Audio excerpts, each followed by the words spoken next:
Di balik alasan dinas luar kota, suamiku ternyata menyimpan keluarga gelap. Hari acara besar keluarganya menjadi panggung pembalasan yang tak akan mereka lupakan.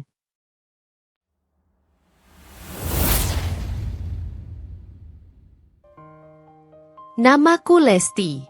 Usia 31, ibu rumah tangga merangkap pebisnis online yang memulai semuanya dari meja makan kecil di sudut dapur.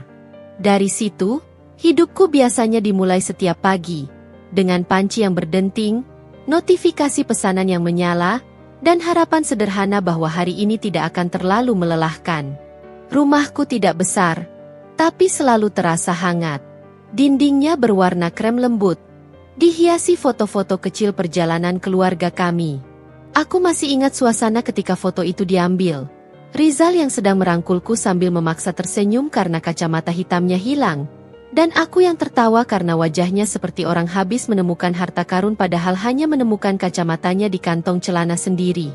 Hal-hal seperti itu dulu yang membuatku merasa pernikahan kami terjalin dari tawa-tawa kecil. Pagi ini, aku bangun lebih cepat dari alarm. Ada rasa gelisah yang tidak jelas dari semalam, entah muncul dari mimpi yang tak kuingat atau dari kenyataan yang mulai berdenyut tak nyaman. Tapi seperti biasa, aku menepis semuanya dan beranjak menyiapkan sarapan. Rizal belum bangun. Suamiku itu bekerja sebagai pengacara sukses di firma hukum yang namanya saja sudah cukup membuat orang segan untuk macam-macam. Pekerjaannya berat, jam kerjanya panjang, tuntutannya tinggi. Aku selalu berusaha memahaminya. Saat menyalakan kompor, aku sempat menatap meja makan yang kosong. Rasanya ada kabut halus menyelimuti ruangan. Perubahan kecil yang tidak bisa ditangkap mata, tapi bisa dirasakan tubuh. Sebulan terakhir ini, Rizal memang sering pulang terlambat. Alasannya selalu sama. Rapat, sidang, konsultasi klien, persiapan berkas kasus. Tidak aneh, sebenarnya. Tapi caranya menghindari tatapan mata ketika menjelaskan, itu yang membuat hatiku seperti sedang menahan napas. Namun pagi ini, aku memutuskan untuk berpura-pura buta terhadap semua itu. Setidaknya sampai sarapan selesai. Setelah mejaku susun rapi, aroma teh melati memenuhi ruangan. Damai. Seolah memberi pesan bahwa hari ini masih layak dijalani. Rizal keluar kamar dengan rambut sedikit berantakan dan kemeja kerja yang sudah ia kenakan setengah. Pagi, katanya sambil mencium keningku sekilas. Gestur yang singkat itu, yang dulu membuatku merasa dicintai, kini seperti ritual formal yang dilakukan tanpa rasa. Aku tersenyum kecil, menahan detik-detik sepi yang terbit di antara kami. "Kamu tidur lagi larut?" tanyaku. Jawabnya sambil meraih gelas teh. "Banyak berkas yang harus diselesaikan." Jawaban yang sama, lagi dan lagi. Tapi aku hanya mengangguk. "Kamu pulangnya jam berapa nanti?" Aku bertanya pelan, bukan ingin membatasi, hanya ingin tahu apakah aku perlu menyiapkan makan malam. "Belum tahu. Mungkin lembur lagi." Aku menelan ludah. Ada sesuatu dari nada suaranya. Tidak dingin, tapi seperti ada lapisan lain yang ia sembunyikan. Namun aku tidak mengejar. Aku bukan tipe istri yang memaksa atau menginterogasi. Setelah Rizal pergi ke kantor, rumah kembali dipenuhi suara kecil dari notifikasi ponsel. Bisnis online-nya, yang awalnya hanya rajutan hobi, kini berkembang menjadi usaha yang cukup besar.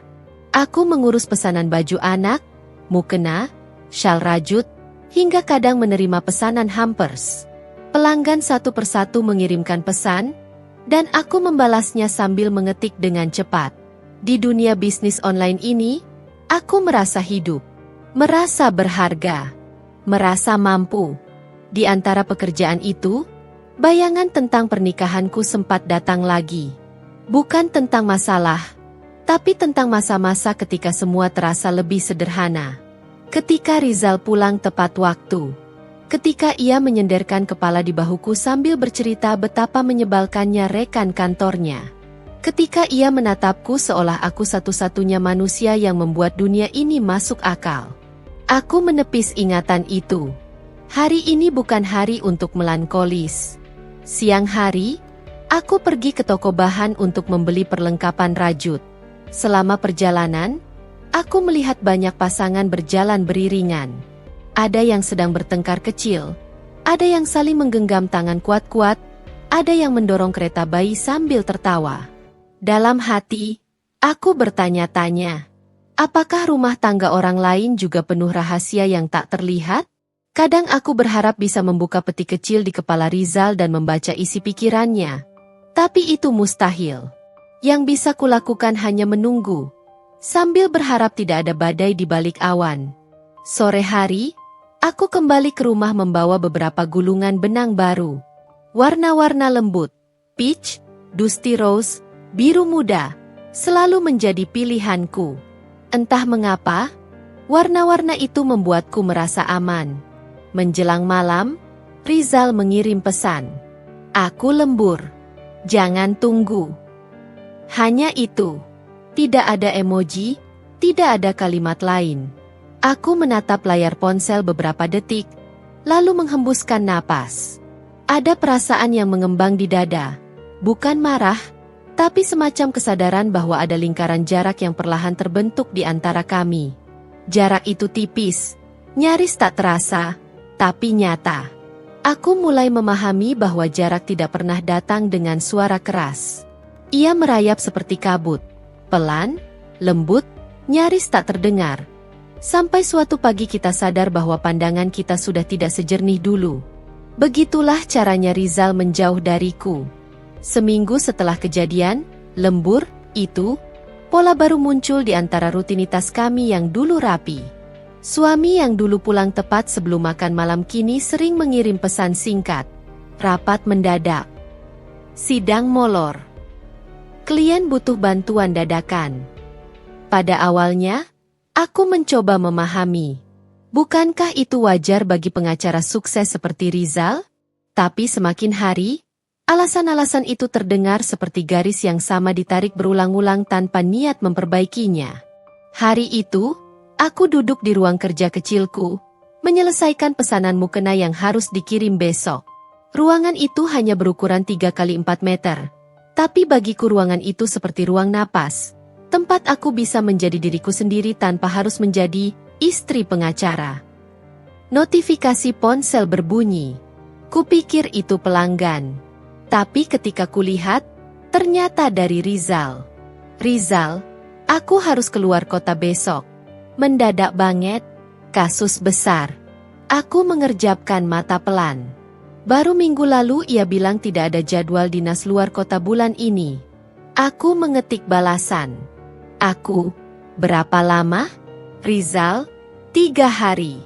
Mungkin 4. Jangan lupa bayar listrik ya. Aku lupa transfer. Tidak ada, maaf mendadak. Tidak ada, kamu baik-baik di rumah? Tidak ada, jaga diri. Aku meletakkan ponsel perlahan. Ada getaran tipis di dada, semacam firasat halus bahwa aku sedang memasuki babak baru, babak yang tidak pernah kuminta. Sore itu aku menunggu kepulangannya. Tidak untuk bertanya. Hanya ingin melihat raut wajahnya, berharap bisa membaca sesuatu di balik tatapan matanya. Tapi malam datang, dan Rizal belum muncul. Pukul 9:15, pintu baru terbuka. Rizal masuk dengan wajah letih dan jas yang kusut. Aku membawakan segelas air. Kamu nggak makan di luar? Tanyaku lembut. Sudah. Rapat panjang. Aku sempat masak. Kalau mau aku panaskan. Nggak usah. Aku capek banget. Mau langsung mandi. Ia melangkah cepat melewati ruang tamu. Namun aku sempat melihat sesuatu yang berbeda. Parfum yang tidak biasa. Bukan parfum yang selalu ia gunakan. Aromanya lebih lembut, lebih manis. Bahkan meninggalkan jejak ketika ia berjalan ke kamar. Dan untuk pertama kalinya, aku merasa seperti orang asing di rumah sendiri. Keesokan paginya, aku terbangun lebih awal. Ingin mempersiapkan sarapan sebelum Rizal berangkat keluar kota. Aku ingin berbicara sedikit. Bukan perdebatan, Hanya percakapan. Namun rumah terasa sepi ketika aku turun ke dapur. Ponselku berbunyi ketika roti baru masuk toaster. Rizal, aku berangkat dulu. Flight pagi. Sorry tidak sempat bangunin. Nanti aku kabari. Aku menatap pesan itu. Ada jarak, garis tebal yang seolah menarik kami ke arah berbeda.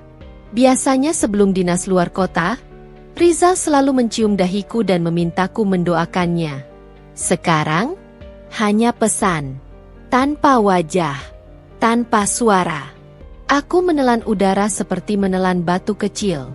Beberapa jam setelah itu, aku memutuskan membereskan kamar kerja Rizal. Bukan karena ingin mencari apa-apa, hanya ingin merapikan kertas-kertas yang berserakan sebelum ia kembali dari luar kota nanti. Di meja kerjanya, kutemukan secarik struk hotel. Tertinggal di sela-sela map berkas. Struk itu bertanggal 3 hari lalu, hari ketika ia mengaku lembur sampai larut. Hotel itu bukan hotel tempat biasa perusahaan Rizal menginap saat dinas. Aku tahu, karena aku sering mengurus administrasinya dulu sebelum memutuskan fokus ke bisnis online. Aku menggigit bibirku. Ada rasa perih yang naik dari perut ke dada. Seperti gelombang panas yang menolak ditahan. Tidak, jangan berpikir macam-macam dulu, kataku pada diri sendiri. Aku menaruh struk itu kembali. Tapi setelah beberapa detik, kuambil lagi. Salahkah aku? Ini bukan mencurigai tanpa alasan. Ini mencari kejelasan yang pantas didapatkan seorang istri. Namun aku tetap menaruhnya kembali ke tempat semula. Aku tidak ingin menjadi wanita yang mengobrak-abrik privasi suaminya. Hanya saja, hatiku mulai tidak tenang. Hari kedua Rizal di luar kota, ia hanya mengirim 2 pesan padaku, pagi dan malam. Tidak ada panggilan video seperti biasanya. Tidak ada laporan kegiatan. Tidak ada foto suasana kota. Seolah ia menghapus detail-detail kecil yang dulu membuatku merasa dekat dengannya. Aku mencoba menyibukkan diri dengan pesanan pelanggan. Tapi saat malam tiba, rasa kehilangan itu mengembang. Bukan kehilangan fisik. Aku sudah terbiasa ditinggal dinas. Tapi kehilangan koneksi yang dulu membuat kami seperti 2 orang yang saling menguatkan. Aku tidur larut. Itu pun setelah memaksa diriku memejamkan mata. Hari ketiga, aku memutuskan pergi ke rumah mertua untuk mengantarkan parsel yang mereka pesan untuk acara arisan keluarga. Ibu Rizal membuka pintu. Wajahnya seperti biasa. Rapi, elegan, dan dingin. Kamu sendiri? Rizal mana? Tanyanya sambil melihatku dari atas ke bawah. Dinas keluar kota, Bu. Ih, suamimu itu sibuk sekali. Ya, namanya juga pengacara top. Kamu harus lebih banyak mengerti, jangan mengeluh. Aku menelan kalimat itu tanpa membalas. Padahal aku tidak mengeluh. Aku hanya menjawab pertanyaan. Terima kasih ya parselnya, katanya sebelum menutup pintu, tanpa memberi kesempatan aku duduk sebentar. Begitulah mereka. Tidak pernah benar-benar menerimaku, meski aku sudah bertahun-tahun menjadi istri anak mereka. Saat berjalan kembali ke mobil, ada kalimat yang menggema di kepalaku. Kenapa semua orang menuntut aku mengerti? Tapi tak ada yang berusaha mengerti aku? Malamnya, Rizal pulang. Ia mengetuk pintu pelan. Aku membukakan. Wajahnya terlihat lelah. Namun ada aura berbeda yang tidak bisa kutangkap. Seperti seseorang yang menyembunyikan sesuatu di balik senyuman tipis. Capek banget, katanya sambil melepas jas dan meletakkan tas kerja. Aku buatkan teh ya? Nggak usah. Aku mau langsung tidur. Aku mengangguk. Tapi saat ia melewati ruang tamu, aroma parfum manis itu tercium lagi. Aroma yang sama seperti malam ketika ia pulang lembur. Dan kali ini, aku tahu betul, itu bukan parfumnya. Itu parfum wanita pagi ini. Aku membuatkan sarapan seperti biasa. Roti panggang, telur mata sapi, dan teh hangat. Menu sederhana yang selalu Rizal minta. Tapi ketika aku menaruh piring di hadapannya, ia hanya melihat sebentar sebelum berkata, "Aku nggak lapar. Mau langsung berangkat." Aku menelan rasa perihnya. Ada sidang pagi. Ya, semacam itulah. Jawabannya pendek, tidak jelas, tidak ingin dibahas. Rizal berdiri, merapikan kerahnya dengan terburu-buru. Saat aku mendekat untuk merapikan dasinya, kebiasaan kecil kami sejak awal menikah, ia menahan tanganku dengan halus. "Sudah, aku bisa sendiri." Kalimat itu sederhana, tapi rasanya seperti pintu kecil yang ia tutup pelan-pelan di hadapan wajahku. Ketika pintu rumah menutup di belakangnya, aku berdiri lama di ruang tamu. Rumah terasa lebih sunyi daripada biasanya. Sunyi seperti ruangan yang ditinggalkan oleh seseorang yang membawa cahaya bersamanya. Atau mungkin aku saja yang terlalu bergantung pada kehadirannya. Hari itu aku mencoba fokus pada bisnis online. Orderan lumayan banyak, tapi konsentrasiku kacau. Tangan yang biasanya cekatan membungkus paket kini terasa kaku.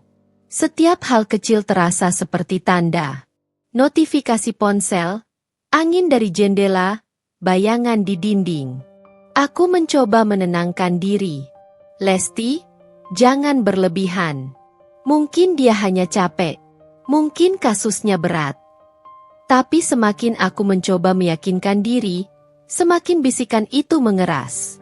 Ada yang disembunyikan. Ada sesuatu yang tidak ia katakan. Ada orang lain di hidupnya. Sore hari, aku menerima pesan dari seorang pelanggan setia yang ingin datang mengambil pesanan langsung. Namanya Nurma, seorang ibu muda yang selalu datang dengan anak balitanya yang lucu. Obrolan kecil dengannya biasanya mampu memperbaiki suasana hatiku. Saat ia datang, kami mengobrol di teras sambil minum es teh. Anak kecilnya berlarian ke sana kemari. Namun obrolan itu justru membawaku pada sesuatu yang tidak kubayangkan.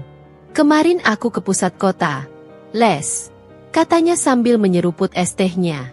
"Lihat billboard baru dekat kantor-kantor hukum itu. Ada foto pengacara muda dengan klien perempuan, kayak sedang menangani kasus besar. Ternyata itu kantor suamimu, kan?" Aku mengerutkan kening. "Iya, memang di kota ada billboard firma hukum." "Kenapa?" "Perempuan di foto itu cantik banget. Kayaknya aku pernah lihat di berita kasus penipuan online. Mika, kalau nggak salah namanya." Jantungku seperti bergeser posisinya. "Mika?" Nama itu terasa asing sekaligus menakutkan. "Mika siapa?" Tanyaku mencoba santai. Lupa detailnya. Tapi muka dia sering muncul pas beberapa waktu lalu. Katanya korban penipuan yang ditolong pengacara firma besar. Kalau nggak salah justru Rizal yang jadi pengacaranya. "Kamu nggak pernah lihat fotonya?" Aku menggeleng. Tenggorokanku tiba-tiba terasa kering. Nurma tidak sadar bahwa ia sedang membuka pintu menuju ketidakpastian bagiku. "Oh, mungkin kamu nggak sempat lihat. Tapi ya ampun, Les, kalau ketemu langsung pasti kamu minder. Anaknya cantik, kayak model." Ia tertawa kecil tanpa maksud buruk. Tapi kata-katanya menusukku seperti serpihan kaca. Cantik seperti model. Dekat dengan Rizal. Pernah bekerja bersama. Dan aku? Hanya ibu rumah tangga yang sibuk dengan pesanan mukena dan syal rajut. Aku tersenyum tipis agar Nurma tidak mengkhawatirkan apapun. Setelah ia pergi, aku duduk lama di teras. Tanganku dingin. Napasku kacau. Namanya Mika. Aku mengulang nama itu di kepala, mencoba mengingat apakah Rizal pernah menyebutnya. Tidak pernah. Dan itu saja sudah cukup menjadi alarm. Malam itu Rizal pulang lebih cepat. Sesuatu yang aneh karena ia selalu mengaku lembur dalam beberapa minggu terakhir. Ia duduk di sofa sambil membuka laptop. Aku menyajikan teh hangat untuknya. "Nih, biar kamu nggak terlalu tegang kerja," kataku pelan. Rizal hanya mengangguk tanpa menatapku. Aku duduk di sampingnya, mencoba mencari celah untuk berbicara. Namun Rizal menutup laptopnya begitu aku memandang layarnya. Gerakan itu refleks, tapi jelas. Ada sesuatu yang tidak ia ingin kulihat. "Laptopmu kenapa?" tanyaku. "Nggak apa-apa. Ada dokumen rahasia." Aku mengangguk. Tapi entah kenapa, kata "rahasia" justru membuat dada terasa lebih sesak. Beberapa jam kemudian, aku mencuci gelas bekas minum Rizal. Di dapur yang sunyi itu, aku mendengar Rizal menerima telepon dari kamar. Suaranya samar-samar. "Nggak bisa sekarang." "Iya, besok." "Jangan telepon malam-malam." "Iya, aku ngerti. Sudah aku bilang jangan khawatir." Nada suaranya rendah, lembut, sangat berbeda dari cara ia berbicara padaku akhir-akhir ini. Aku berdiri tanpa suara, hanya mendengarkan hembusan kata-katanya yang berhenti-henti. Ketika percakapan itu selesai, aku kembali memegang gelas seolah tidak terjadi apa-apa. Detik itu, sesuatu dalam diriku runtuh. Itu bukan suara seorang pengacara yang berbicara dengan klien. Itu suara seorang laki-laki yang menenangkan perempuan lain. Bisikannya makin jelas. Dia berbohong. Ada perempuan lain. Ini bukan hanya pekerjaan. Malam itu aku menatap Rizal di tempat tidur. Ia tidur membelakangi, napasnya teratur. Sementara aku berbaring dengan mata terbuka, menatap langit-langit gelap. Aneh sekali rasanya melihat orang yang kita cintai berada di tempat yang sama. Namun merasa jaraknya seperti berdiri di sisi berlawanan dari tebing terjal. Aku tidak menangis. Air mata terasa terlalu mewah untuk dikeluarkan pada saat seperti ini. Yang ada hanyalah kesadaran pelan. Jika aku tidak mencari tahu kebenarannya, aku akan tenggelam dalam ketidakpastian yang kian hari menjadi lebih kejam. Dan pada malam yang sunyi itu, untuk pertama kalinya aku berbicara pada diriku sendiri dengan suara paling tegas. "Lesti, sudah cukup. Kau harus tahu apa yang sedang terjadi. Kau tidak boleh buta selamanya." Pagi itu terasa berbeda, bukan karena matahari lebih lembut atau angin lebih ramah, tapi karena dada Lesti dipenuhi sesuatu yang tak lagi bisa ditampung oleh kesunyian rumah. Ada rasa yang menyerupai lonceng kecil berdentang di kepalanya, memanggil-manggil untuk diikuti. Ia bangun lebih cepat dari biasanya, membuat kopi tanpa benar-benar merasakannya. Lalu duduk lama di kursi makan sambil menatap pintu rumah yang masih tertutup rapat. "Apa aku hanya mengada-ada?" gumamnya. Walau hatinya tahu ia tidak. Beberapa hari terakhir, potongan-potongan tanda seolah sengaja berserakan, menunggu dirangkai. Pesan singkat Rizal yang terlalu formal saat izin lembur. Jam pulang yang semakin malam. Kemeja Rizal yang, entah bagaimana, beraroma parfum berbeda. Dan kemarin, saat Lesti tidak sengaja membuka dashboard aplikasi bank, ia melihat transaksi hotel di Bandung, sebuah tempat yang selalu diceritakan Rizal sebagai kota yang ia kunjungi untuk urusan klien. Namun, yang paling mengusik adalah kertas parkir yang ia temukan di saku celana Rizal. Tanggalnya sama dengan malam Rizal mengaku menginap di kantor karena rapat dadakan. Lesti menatap kertas itu, merasa seperti memegang kunci menuju lorong yang selama ini sengaja ditutup rapat oleh suaminya. Hari itu, untuk pertama kalinya dalam 12 tahun pernikahannya, Lesti benar-benar memutuskan keluar rumah bukan untuk belanja atau mengantar anak sekolah, melainkan mengikuti jejak yang selama ini ia abaikan. Pagi terasa seperti lembar baru yang agak getir, namun tetap harus dibaca hingga selesai. Ia bersiap tanpa tergesa namun tak juga santai. Menyisir rambutnya, memilih cardigan yang sederhana, menaruh ponsel dalam tas, lalu menatap cermin sejenak. Wajahnya tampak baik-baik saja, tapi hatinya seperti karpet yang ditarik perlahan, siap membuatnya jatuh kapan saja. Sebelum berangkat, ia membuka pintu kamar anak-anak. Keduanya masih tidur pulas. Seperti 2 bulan kecil yang belum tahu dunia bisa sekejam itu. Lesti mencium kening mereka satu persatu sebelum memejamkan mata, mencoba mengumpulkan keberanian yang tersisa. "Semoga ibu kuat," bisiknya. Ia berjalan keluar rumah dengan langkah yang lebih mantap dari yang ia rasa.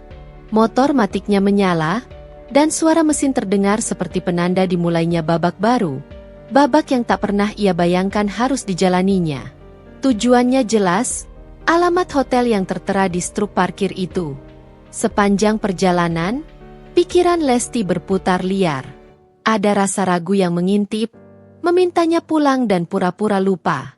Namun ada rasa lain, lebih tinggi nada suaranya, yang memintanya melihat kebenaran dengan mata kepala sendiri.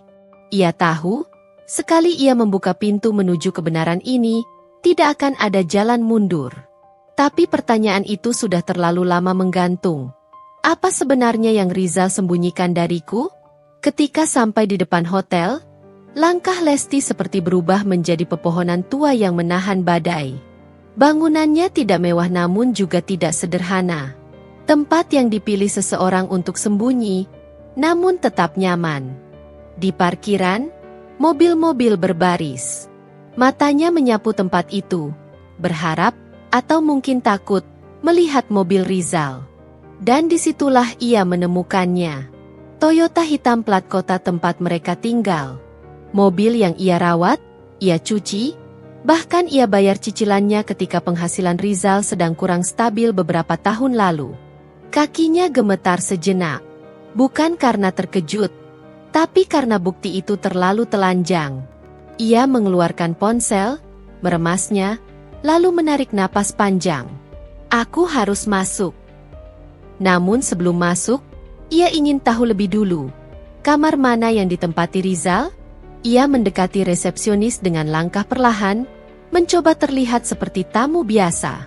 Selamat pagi, Bu. Ada yang bisa kami bantu? Sapa petugas dengan ramah. Lesti tersenyum tipis, mencoba meminjam ketenangan dari udara sekitar. Pagi. Mau tanya, suami saya check-in semalam, tapi saya lupa menanyakan nomor kamarnya. Atas nama Rizal Fadillah. Petugas memeriksa layar komputer. Lesti bisa mendengar detak jantungnya sendiri sekeras suara keyboard itu. Ah, iya Bu. Pak Rizal ada di kamar. Petugas belum sempat menyebutkan angka sebelum seseorang memanggil namanya dari belakang. Lesti terpekik kecil saat melihat seorang pria paruh baya yang dikenal sebagai klien lawas Rizal. Jeritan kecil di dalam hati Lesti sontak memelintir niatnya. Ia buru-buru mengucapkan terima kasih dan melangkah mundur. Tidak jadi mendengar nomor kamar yang sudah hampir terucap tadi. Namun satu hal penting ia dapatkan, Rizal memang menginap di hotel itu, bukan di kantor seperti yang ia katakan. Lesti keluar hotel, berdiri di dekat motornya, dan menunggu. Nalurinya berkata Rizal akan segera keluar. Mungkin untuk sarapan, mungkin untuk kembali bekerja, atau mungkin bersama seseorang. Dan pada menit ke-11, pintu kaca hotel bergerak. Rizal keluar. Bersama seorang perempuan muda yang sangat Lesti kenali dari potongan cerita-cerita Rizal. Mika, perempuan yang pernah dibantu oleh Rizal karena terjerat kasus penipuan. Perempuan yang dulu Rizal bilang hanya klien biasa. Mika menggandeng lengan Rizal. Rizal tertawa kecil. Dan yang membuat dada Lesti bergetar hebat bukan hanya pemandangan itu, tapi bayi kecil berusia mungkin sekitar 1 tahun yang Mika gendong dengan santai. Bayi itu mirip sekali dengan Rizal. Sang angin seperti berhenti. Suara jalanan menghilang. Dunia mengecil hanya pada 3 sosok itu. Lesti merasakan sesuatu hancur pelan dalam dirinya. Namun ia tidak menangis, tidak berteriak, tidak maju dan menampar mereka seperti cerita sinetron murahan. Ia hanya berdiri, mematung, sementara tubuhnya menahan badai yang tidak ingin ia lepaskan di tempat umum. Hanya satu kalimat yang muncul di kepalanya. Hari ini aku melihat awal dari akhir sesuatu. Dan untuk pertama kalinya, langkah Lesti mengarah bukan pada rumah, bukan pada suami, bukan pada jawaban, melainkan pada keputusan. Langit siang itu seperti lembar kertas putih yang kehilangan warna, kosong, pucat, dan membuat siapapun merasa sedikit tersesat. Namun bagi Lesti, dunia tidak lagi punya warna sejak melihat Mika keluar dari hotel dengan Rizal dan bayi di pelukannya. Tubuhnya masih bergetar, seolah hawa dingin merayap dari ujung jari hingga ke tulang belakang. Meski begitu, ia tetap memutar gas motornya, mengikuti mobil Rizal dari kejauhan.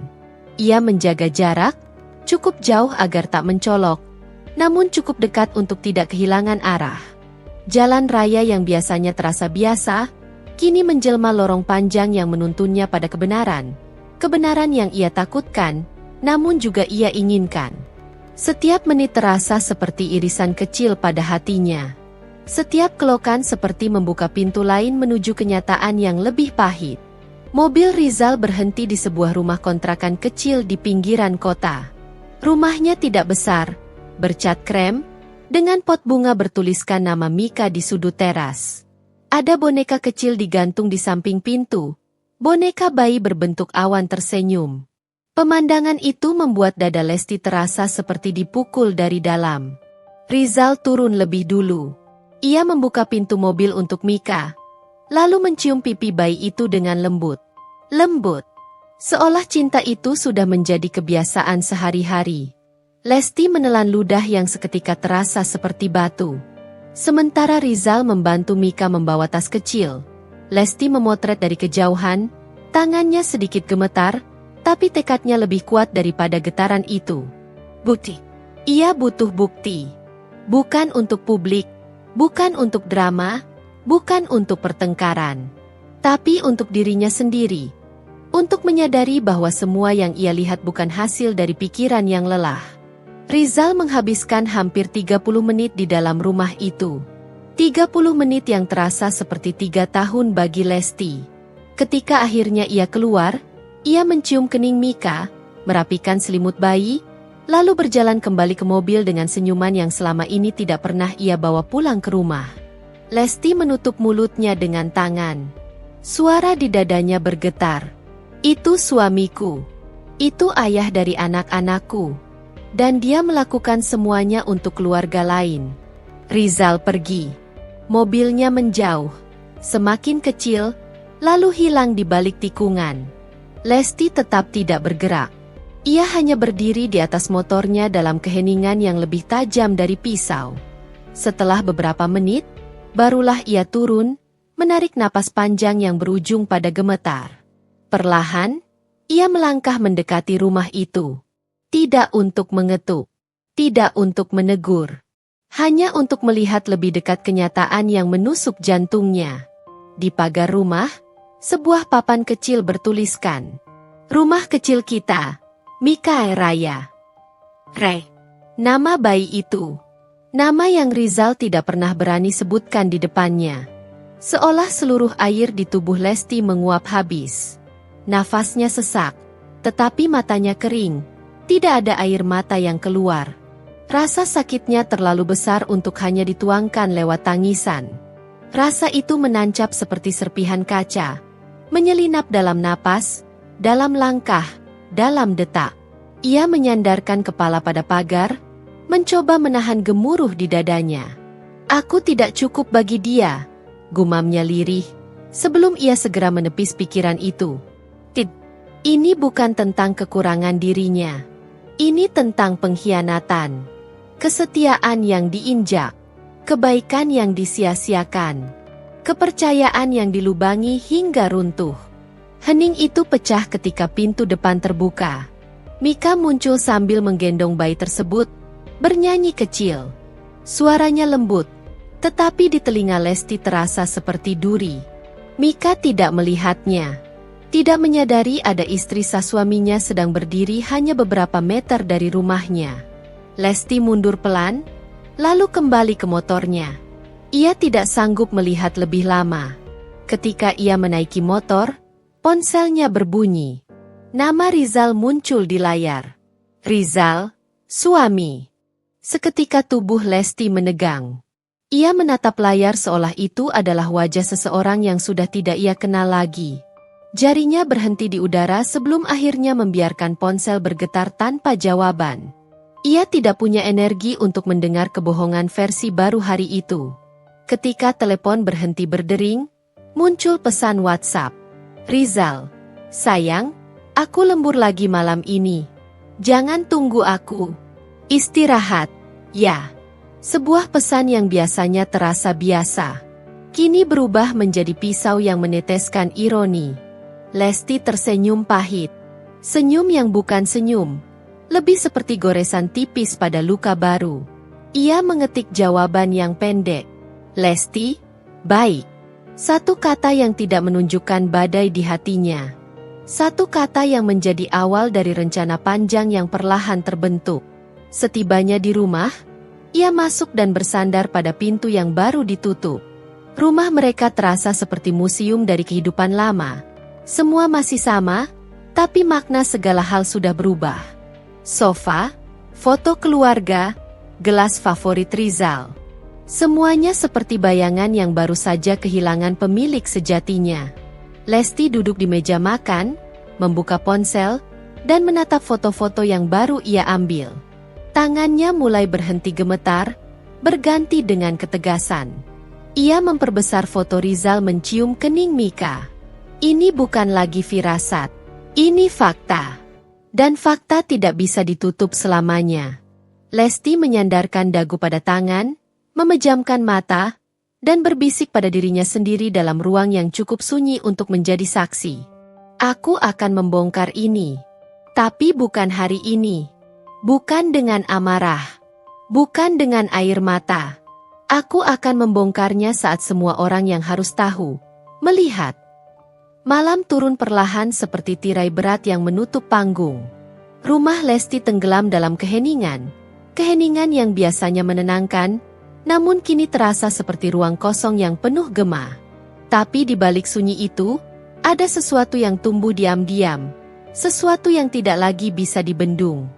Di meja makan, Lesti duduk dengan laptop terbuka, layar samar menerangi wajahnya. Jemarinya mengetuk meja, bukan karena gelisah, melainkan karena isi kepalanya sedang merajut rencana. Ia tidak bergerak terburu-buru, tidak dengan air mata, tidak dengan teriakan. Ia bergerak dengan napas panjang dan kepala dingin, dua hal yang lahir dari luka terdalam. Beberapa jam terakhir, ia memikirkan banyak hal. Bagaimana Rizal berbohong dengan mudah.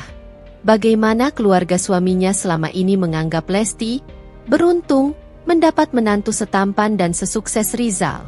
Bagaimana semua orang selalu memuji Rizal sebagai suami idaman. Dan bagaimana semua itu kini terasa seperti panggung sandiwara panjang. Lesti menutup laptopnya perlahan. Ia berdiri, berjalan ke lemari dokumen, dan mengambil map besar yang sudah lama ia biarkan tidak tersentuh.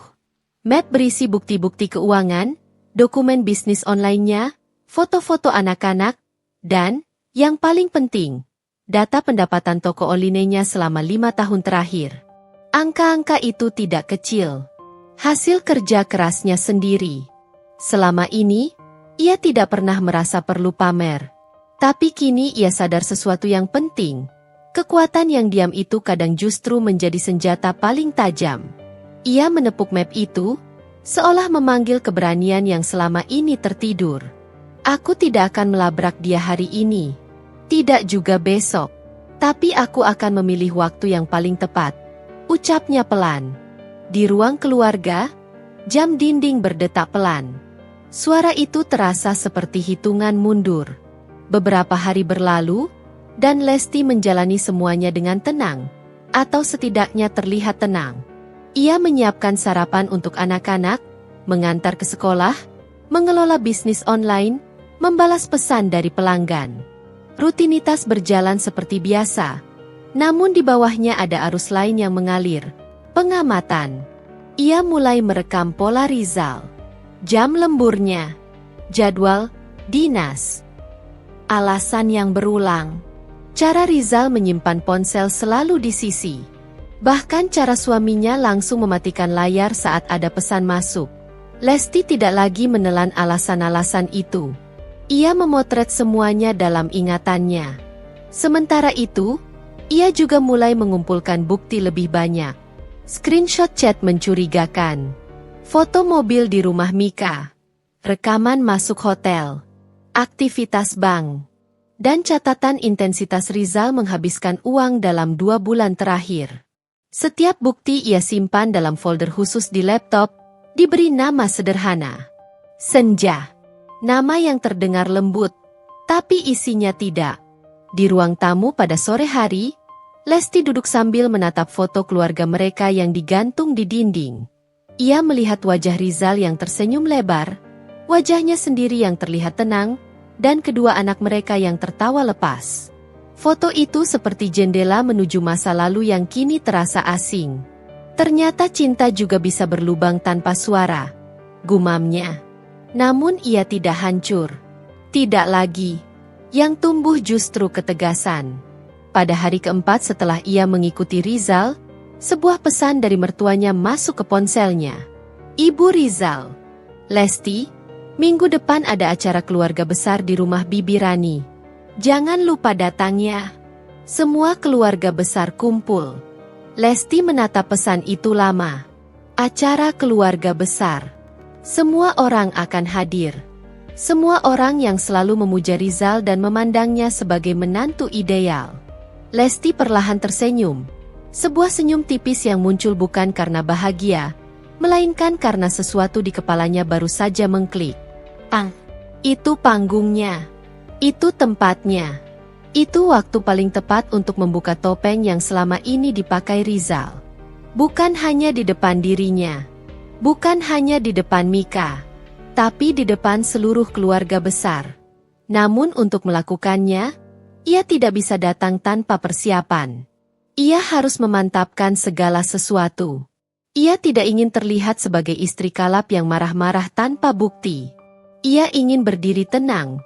Tenang seperti seseorang yang sudah selesai menangis dan hanya membawa kebenaran.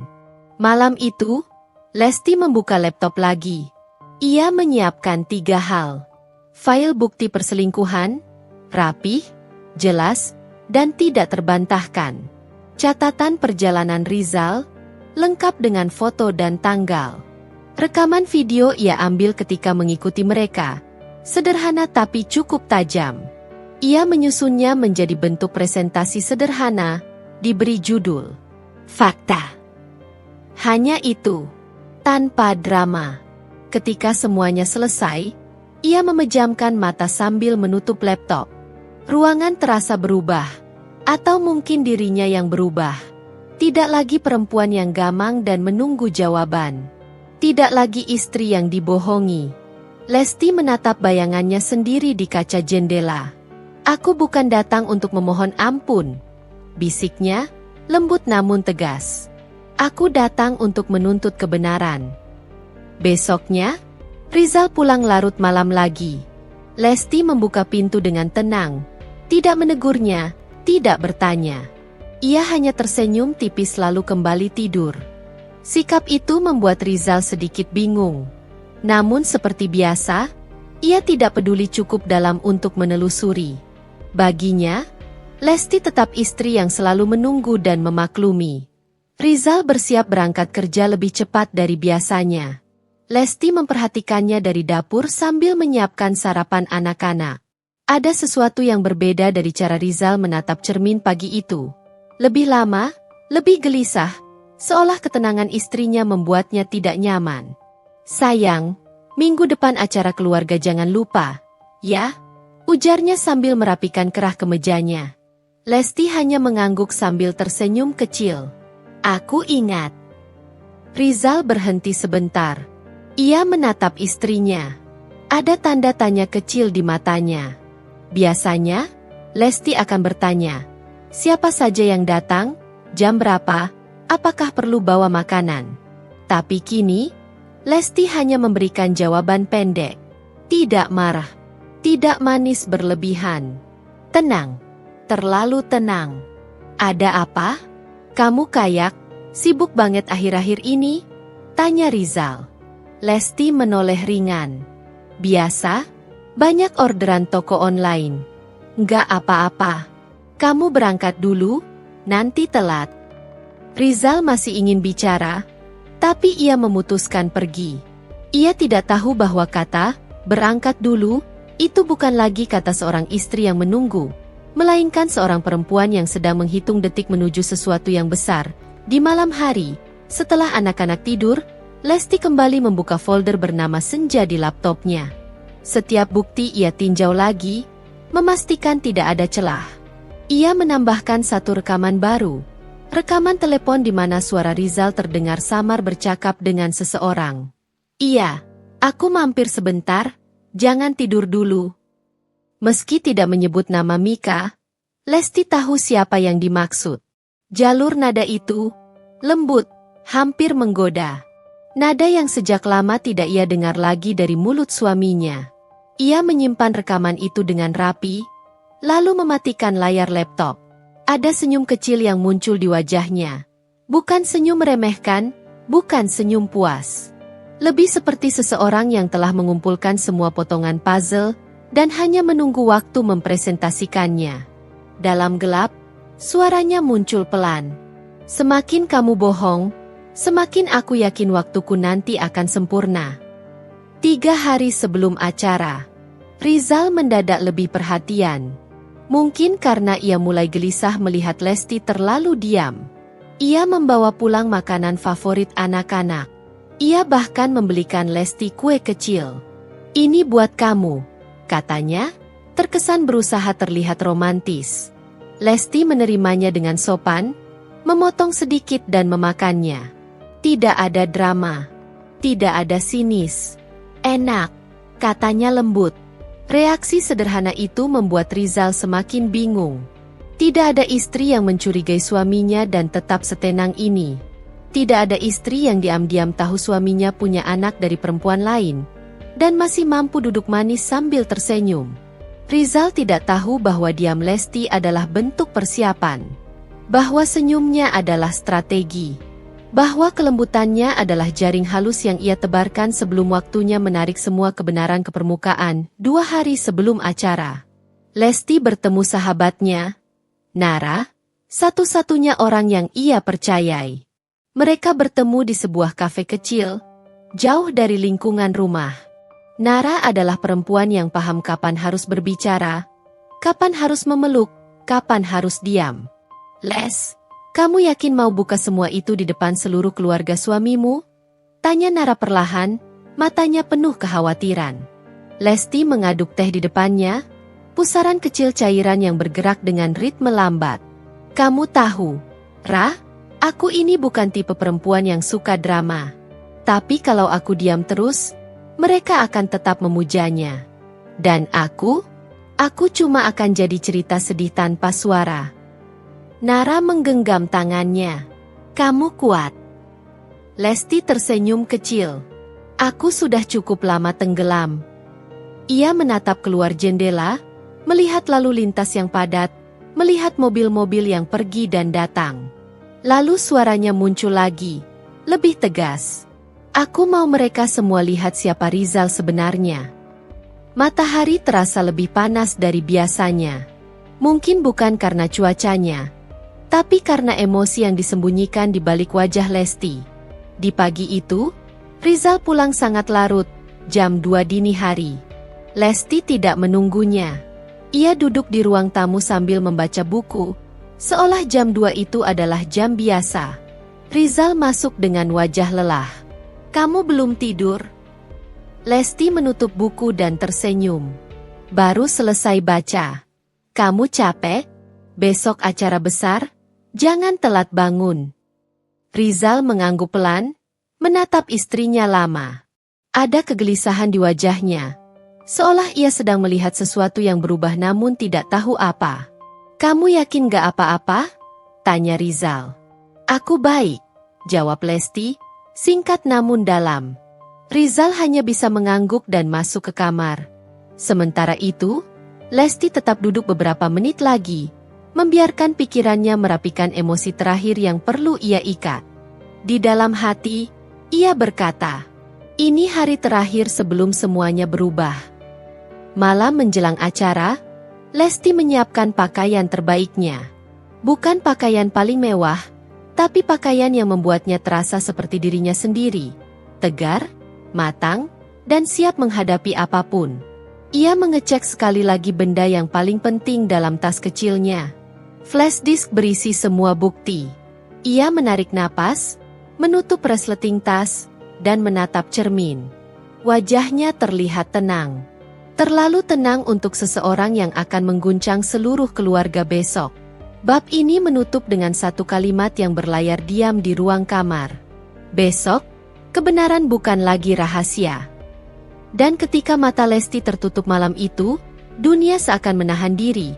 Menunggu ledakan besar yang tinggal hitungan jam. Pagi itu, udara terasa seperti kain satin yang disetrika terlalu panas, licin, tegang, dan siap membakar.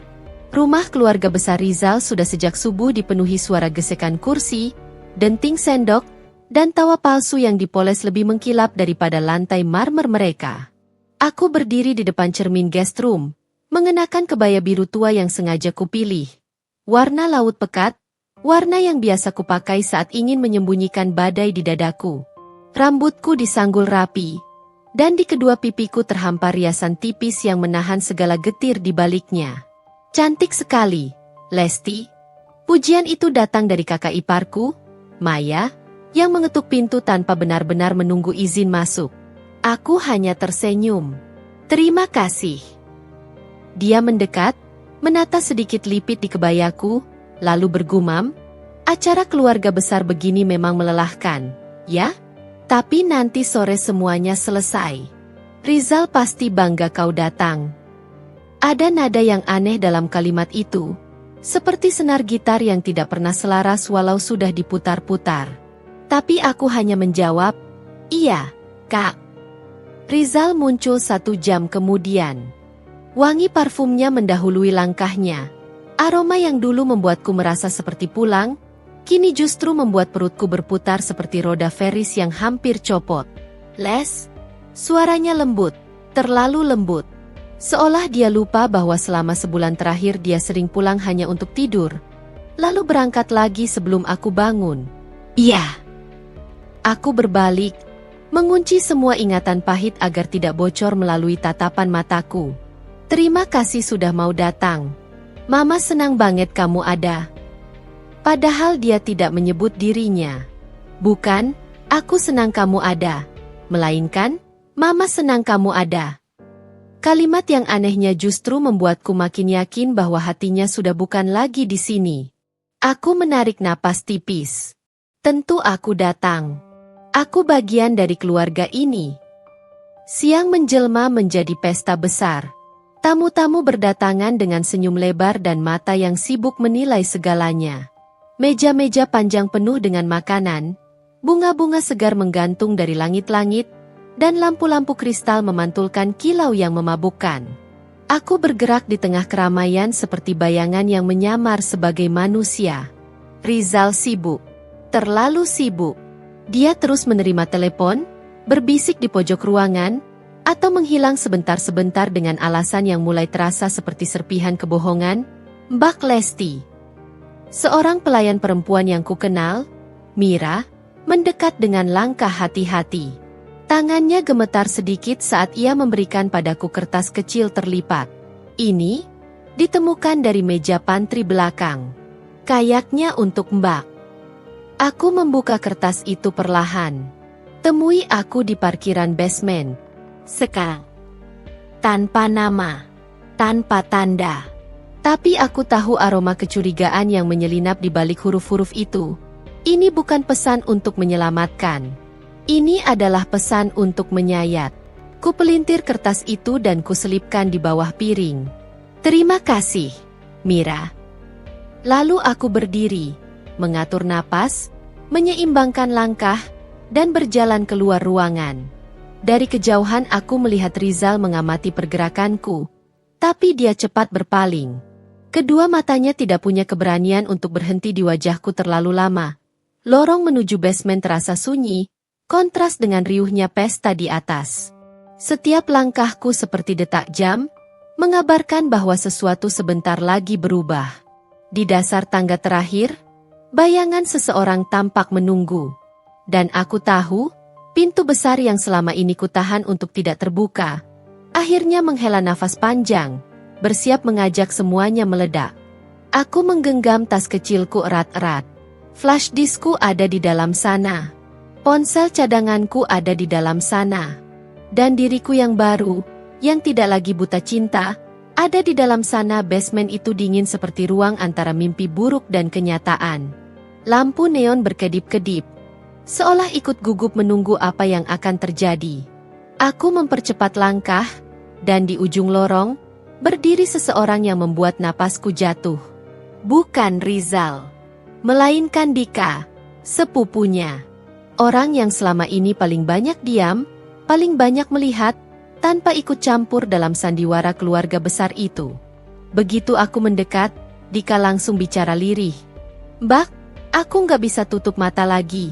Apa yang kulihat pagi ini, harus Mbak tahu." Dia mengeluarkan ponselnya. Jemarinya gemetar. Seolah apa yang ada di layar itu cukup untuk merobohkan bangunan megah yang selama ini dibanggakan keluarga Rizal.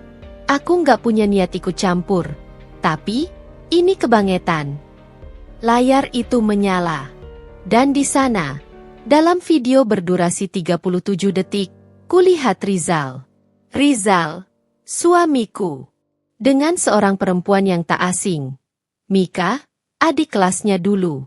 Perempuan yang belakangan ini sering disebut-sebut butuh bantuan kerja. Mereka ada di sebuah kamar. Terlalu dekat, terlalu nyaman. Terlalu milik satu sama lain. Detik ke-15 membuat nafasku patah. Mika mengelus perutnya yang mulai membesar. "Bang, nanti kalau acara keluarga besar itu selesai, kita kasih tahu mereka, ya?" "Tentu. Pelan-pelan. Jangan sampai Lesti curiga." Dunia di ponsel itu seperti menggulungku dan membantingku ke lantai. Dadaku mengambil bentuk baru. Bendungan yang retak tapi tetap menahan airnya sampai waktunya pecah. Aku memejam sebentar, lalu membuka mata dengan tatapan yang tidak lagi sama. "Terima kasih, Dika," bisikku, suara serak namun stabil, seperti gelas kristal yang mulai membentuk retakan elegan. "Aku juga punya bukti lain," tambahnya. "Transfer bulanan Rizal ke Mikai. Totalnya sampai ratusan juta setahun. Semua pakai rekening lain atas nama keluarganya sendiri." Keluarganya. Keluarga yang sejak awal menyombongkan nama besar mereka, yang selalu memandangku sebagai perempuan biasa yang butuh perlindungan. Ternyata merekalah yang menutupi perselingkuhan itu. Merekalah yang ikut menyokongnya. Tidak ada kata yang keluar dari mulutku. Hanya sebuah keputusan kecil tapi tegak. Seperti lilin yang memaksa berdiri di tengah badai. "Aku perlu waktu 5 menit, kataku. Dika mengangguk dan pergi, meninggalkanku dengan dunia yang remuk seperti kaca patri. Ketika aku kembali ke aula besar tempat acara berlangsung, suasananya sudah kembali riuh. Musik lembut mengalun seperti sesuatu yang mencoba menutupi bau busuk di balik dinding. Keluarga Rizal sedang berdiri di panggung. Mama mertuaku bicara tentang kehormatan keluarga, tentang martabat, tentang betapa bangganya ia pada Rizal. Rizal berdiri di sampingnya, dengan senyum yang kini ku tahu palsunya selebar kain spanduk. Aku berjalan masuk perlahan, dan seakan ada jalur khusus yang membuka sendiri. Semua orang menatapku. Beberapa tersenyum, beberapa berbisik, beberapa melirik kebaya biruku yang kontras dengan wajahku yang terlalu tenang. Terlalu tenang bagi seseorang yang baru saja melihat kehancuran. Aku mengambil posisi paling depan. Maya yang duduk di deretan kursi samping menatap khawatir. "Lesti, kamu nggak apa-apa? Kamu kelihatan baik," jawabku singkat. "Ya, kadang kata baik adalah pakaian baja paling indah." Ketika pidato mama mertua mencapai puncaknya, tentang keluarga kami tak pernah cerai-berai seperti keluarga lain, aku melangkah maju ke arah panggung. Semua mata menempel padaku seperti magnet, dan aku tahu, inilah saatnya. Aku membuka tas kecilku, mengeluarkan ponsel cadangan, menghubungkannya ke proyektor yang biasanya digunakan untuk memutar foto keluarga. "HM? Lesti?" tanya Rizal, panik melintas sekilas di matanya. "SSHH, tenang," jawabku. "Aku cuma mau ikut merayakan keluarga kalian." Kalimat itu seperti angin tipis yang merayap pelan ke seluruh ruangan. Orang-orang mulai berbisik, menduga-duga. Aku tekan tombol play. Musik berhenti. Lampu sorot berputar, lalu menyoroti layar putih besar. Video itu mulai berjalan. Detik pertama, detik kelima, detik ke-15. Dan aula yang megah itu berubah menjadi neraka kecil. Tamu-tamu menahan napas. Beberapa perempuan menutupi mulut dengan tangan. Suara kursi bergeser terdengar keras seperti benturan besi. Mama mertua memucat seperti ke tembok yang kehilangan pigmennya. Ayah mertua mencoba berdiri, tapi lututnya goyah. Rizal, yang selama ini selalu gagah dan percaya diri, membeku. "Les, hentikan," katanya lirih, seperti seseorang yang baru sadar rumahnya terbakar. Aku menatapnya, tenang namun tajam. Aku hanya menampilkan kebenaran yang kalian sembunyikan dengan bangga. Mama mertua bangkit dan berteriak, "Kau memalukan keluarga ini." Aku tersenyum tipis, senyum yang lebih dingin daripada marmer tempat mereka berdiri. "Bukan aku yang memalukan keluarga ini, tapi anakmu." Suara itu jatuh seperti pintu besi yang menutup. Video berganti. Tampil daftar transaksi. Nominal besar, tanggal, nama. Nama, Rizal. Penerima, Mika. Ruangan itu seperti kapal yang mulai miring. Semua orang berpegangan pada apapun, kursi, lengan baju, gengsi lama. Aku melanjutkan, suaraku lembut namun menusuk. "Keluarga ini selalu bangga pada nama besar yang kalian junjung. Tapi lihatlah apa yang kalian lindungi. Perselingkuhan, penipuan, kebohongan yang kalian poles menjadi kehormatan." Mama mertua merosot kembali ke kursinya. Ayah mertua menunduk. Maya menangis tanpa suara. Dan Rizal, dia seperti balon yang perlahan kehilangan udara. Wajahnya ambruk, semua kesombongannya mengalir keluar dari tubuhnya. "Lesti, maafkan aku, mohon." Suaranya serak, pecah, hampir seperti anak kecil yang kehilangan arah. Tapi aku tidak datang untuk menjadi lilin kecil yang meleleh oleh ratapannya. Aku datang untuk menutup buku ini. Aku tidak menuntut apapun.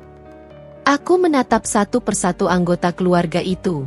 Aku hanya ingin kalian tahu bahwa yang kalian banggakan selama ini hanyalah rumah kertas. Dan hari ini, api kecil yang kalian nyalakan sendiri, meruntuhkannya. Aku melangkah mundur, meninggalkan panggung, meninggalkan mereka dengan reruntuhan yang mereka buat sendiri. Di belakangku, ruangan itu pecah, teriakan, isak, keributan, tamu yang panik, keluarga yang saling-saling menyalahkan. Ruangan itu masih bergema oleh teriakan dan kepanikan ketika aku meninggalkan aula, tapi langkahku terasa ringan, seperti baru saja menurunkan beban yang selama berbulan-bulan menempel di dadaku. Angin sore menyentuh wajahku, menyapu sisa-sisa getaran marah yang tadi sempat memenuhi tubuhku. Di parkiran, dunia seperti kembali normal. Suara burung, aroma pohon rambutan yang tumbuh di sudut halaman, dan langit keemasan yang seakan berkata, "Akhirnya." Aku duduk sebentar di dalam mobil, membiarkan napas keluar masuk dengan ritme baru. Ritme seseorang yang tidak lagi terbelenggu. Ritme seseorang yang akhirnya memilih dirinya sendiri. Teleponku bergetar. Pesan dari Rizal. "Les, jangan pergi. Kita bisa bicarakan baik-baik. Aku mohon." Aku menatap layar itu tanpa emosi, lalu menghapus pesannya tanpa balasan.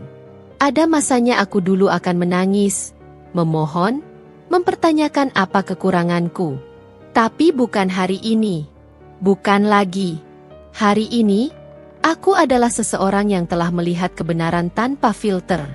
Dan aku memilih untuk tidak menoleh. Kabar video itu menyebar seperti dedaunan kering yang tertiup angin. Keluarga Rizal sibuk membersihkan nama mereka. Tapi noda yang terlanjur disiram ke publik terlalu pekat untuk dihapus secepat itu. Rumah yang dulu penuh tekanan kini seperti bangunan kosong tak berpenghuni. Aku tidak kembali ke sana. Aku pindah sementara ke rumah Mama di Bandung. Rumah dengan jendela besar yang selalu membiarkan matahari masuk. Di rumah itu, aku belajar menjadi diriku yang baru. Pagi pertama setelah kepindahan, aku duduk di meja makan, menyeruput teh hangat. Mama menatapku tanpa bertanya macam-macam.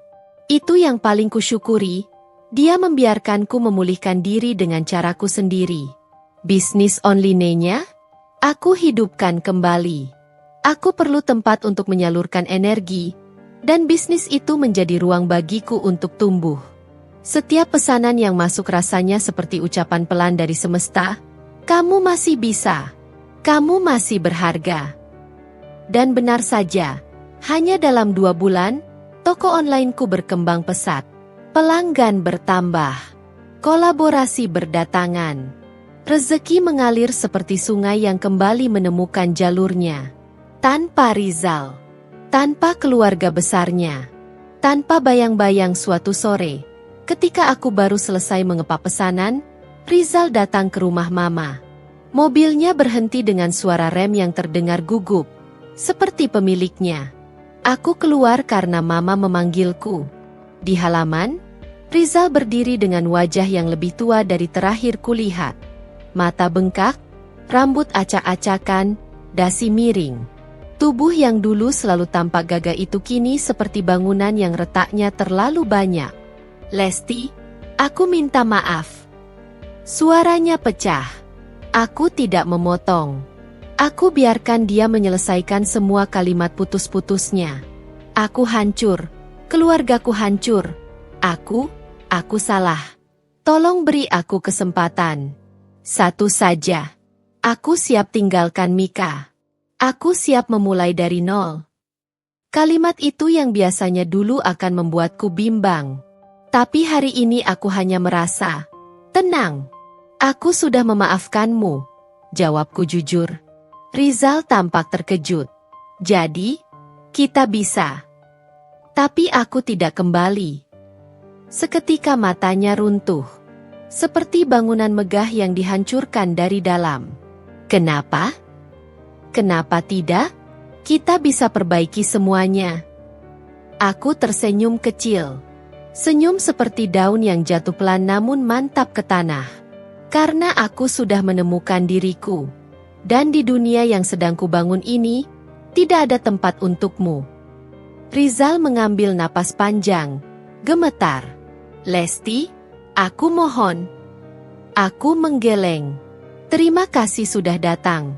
Tapi hari ini, aku memilih hidup yang tidak lagi berputar di sekelilingmu. Aku melangkah masuk rumah tanpa menoleh. Dan di titik itu aku sadar, keputusan paling kuat dalam hidup bukanlah ketika kita menahan sesuatu. Tapi ketika kita berani melepaskannya, aku kembali ke Jakarta. Bukan untuk Rizal, bukan untuk keluarga mertuaku, tapi untuk diriku sendiri. Bisnis onlineku tumbuh menjadi brand kecil yang stabil. Aku mulai membuka workshop untuk ibu rumah tangga lain. Banyak perempuan datang dengan cerita berantakan, dan setiap kali aku melihat mata mereka, aku teringat diriku yang dulu. Dalam setiap kelas, aku menutup sesi dengan kalimat sederhana. Kita tidak lahir untuk dipatahkan. Kita lahir untuk memilih diri kita sendiri. Rizal, konon kantornya menurun karena reputasi. Mika, mereka tidak lagi bersama. Perkara finansial memutus hubungan mereka lebih cepat dari yang kuduga. Keluarga besar Rizal beberapa kali mengirim pesan minta maaf. Aku menanggapinya dengan sopan. Tapi aku tidak pernah kembali ke dunia mereka. Aku tidak perlu mendengar penjelasan siapapun. Aku sudah cukup jauh dari luka itu. Aku duduk di balkon apartemen baruku, menatap kota yang gemerlap seperti kilau kaca yang belum pernah kusadari indahnya. Jakarta terasa seperti halaman pertama dari buku baru yang belum kutuliskan judulnya. Aku membuka laptop dan memeriksa pesanan baru. Ada banyak sekali. Mama mengirim pesan. Bangga sama kamu. Aku menatap layar itu dengan hangat. Lalu memeluk diriku sendiri. Lembut. Seakan merayakan keberanian yang dulu sempat tersembunyi. Hari ini, Aku bukan lagi istri yang ditinggal. Aku bukan korban. Aku bukan perempuan yang dihancurkan perselingkuhan. Aku adalah Lesti. Perempuan yang berdiri lagi tanpa menengok ke belakang. Perempuan yang membangun hidup dari tanah paling retak menjadi taman yang tumbuh. Dan untuk pertama kalinya setelah sekian lama, aku benar-benar merasa utuh. Hidup kadang menjatuhkan kita di titik paling gelap, membuat kita merasa tidak lagi punya pilihan. Tapi selalu ada pintu, meski kecil, meski tersembunyi di balik air mata. Pintu itu membuka dunia baru yang tidak bisa kita lihat saat hati kita masih tertutup luka. Jangan takut melangkah. Jangan takut memilih dirimu. Kadang, keadilan tidak datang dalam bentuk balas dendam besar. Kadang, keadilan datang ketika kita bangkit. Dan dunia yang dulu meremehkan kita harus melihat kita berdiri lebih tinggi. Kita layak bahagia. Kita layak bebas. Dan yang paling penting, kita layak memilih hidup yang menghargai kita. Selesai.